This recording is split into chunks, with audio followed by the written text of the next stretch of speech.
After Jesus' resurrection, in John 21, Jesus restores Peter by asking him 3 times if he loved him, instructing Peter to do what?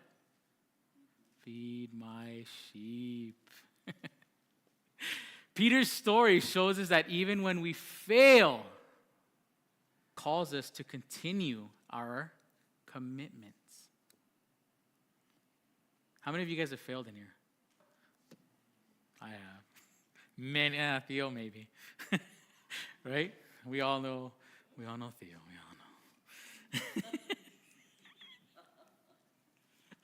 Right? But God is able to still restore us. He's never left. He's always standing there behind us when we turn our back to him, waiting. Like the prodigal son. What did the father do? The father said, what was it? Saw him from a ways away down the road, and he ran to him, embracing him, hugging him, loving upon him, because his son had returned.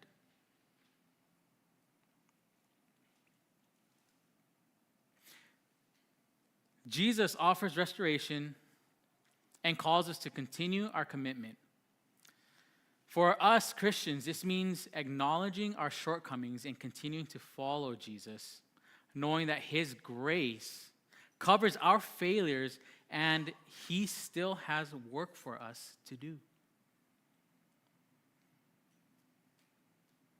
We'll look at one more example. In 2 Corinthians chapter 11, verse 23 through 28.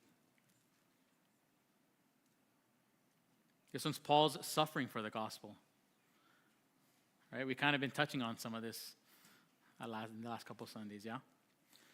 The Apostle Paul endured many hardships for the sake of the gospel,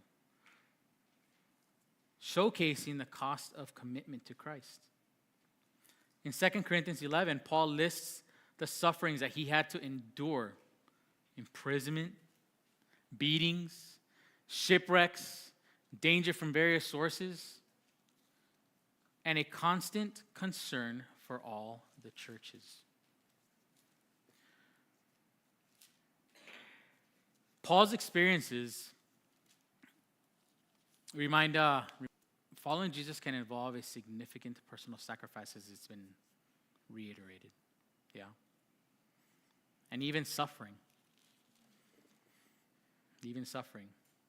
For us, this means that standing up for our faith in a culture that knocks down the gospel, that knocks down Jesus, that has completely removed him from the courts, from schools, right? That standing up for what is right in this type of culture, that we're going to face ridicule. We're going to face people that don't like us, that are going to continue to critique us, that are going to continue to keep their eyes on us and call us out every single moment that they can for whatever it is that we do, right? We're not perfect people by any means. But to them, they're like, oh, look at these Christians. They just failed. And they point it out. And they ridicule us, right? But as we learned before, Christ doesn't do that for us. He loves us.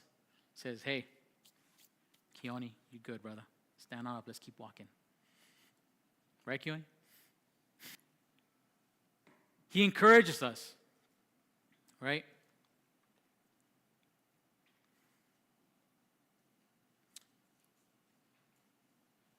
Through all this,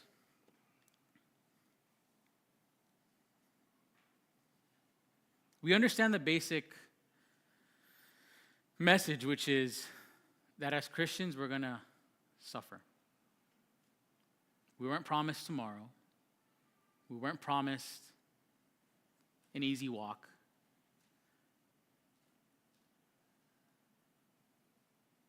But we were promised eternity.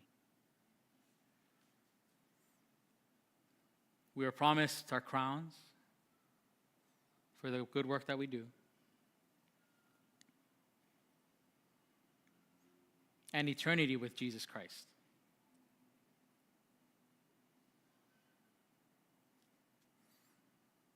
There's There's a calling for all of us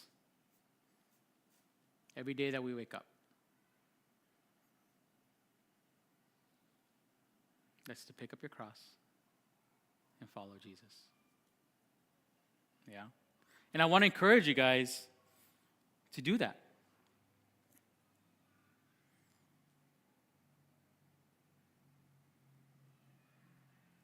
And I'll touch a little bit on this because we're going to be getting into this next week.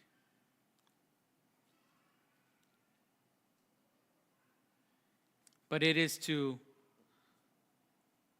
spend time with God. And how do we do that? Well, we do that by praying, by reading our Bible, and by getting to know Him more. And I want to take some time now, actually. And we can break apart into little groups and pray. We want to pray for that fire to be ignited in our hearts.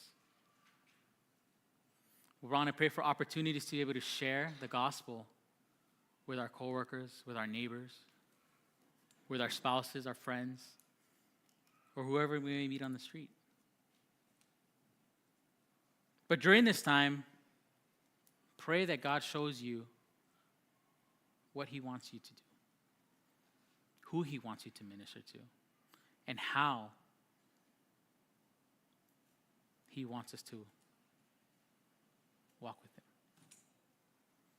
And then next week, we're going to look at the rewards of true commitment, the faithfulness of our walk, and how that is blessed. Yeah? So take this time. Let's go ahead and break apart into our groups. And let's pray. Maybe like 5-ish people, 7-ish people, something like that.